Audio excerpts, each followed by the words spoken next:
All right, now an important health event titled Color Me Healthy is coming up on March 20th. This particular event will focus on youth mental health by Dr. Michael Simson. He's the Behavioral Health Medical Director for YourCare Health. And with him from the Community Health Center, we have with us Karl Shallowhorn, who is the program coordinator there. So welcome, gentlemen. Nice to have you here. And this is next in a series of mental health well-being events given by the Near East and West Side Task Force. So it's really quite a community endeavor.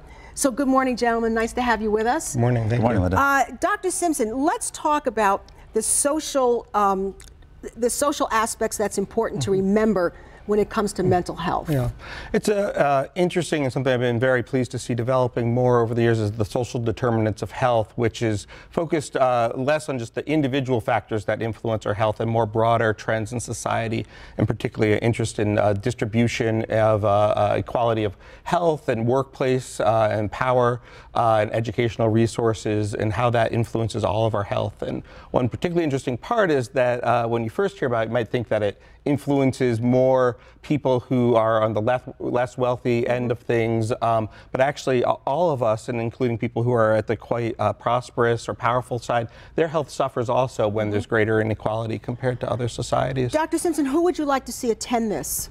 I would really like to see almost anybody involved in youth with questions about mental health. I think would be really appropriate to attend the forum. All right. Karl, this is going to be happening at the Community Health Center in Buffalo, right? Right, correct. On Benwood? Yes, Benwood Avenue, 34 Benwood Avenue, this coming Wednesday, March 20th.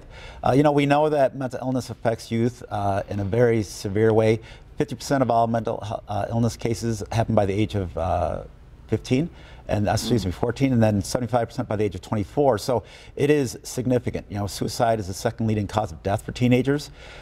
So we want to recognize that. So if people want more information, they can go to our website at chcb.net under the media tab and click on events, and they can register that way. And we want people to know March 20th, this is going to be from 5:30 p.m. to 7:30 p.m. A light meal will be provided, and if you're interested in going, pre-registration is recommended.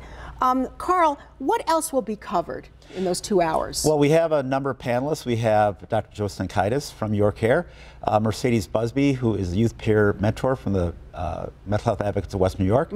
Also Tina Sanders, who is a president from No More Tears.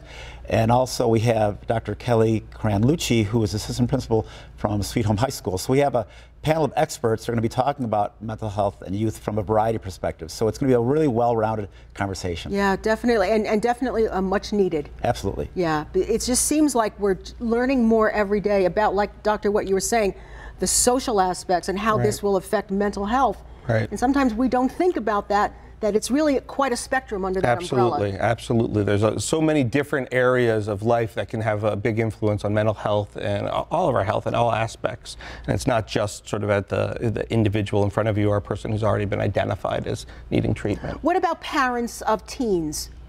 Well, parents certainly can do a lot of things for teens. Of course, there's all the usual, making sure that they're getting their normal health care and seeing their pediatrician, talking to their kids about mental health, creating a sense that it's a normal thing to think about and that it's not something to be so stigmatized about. All right, gentlemen, thank you so much.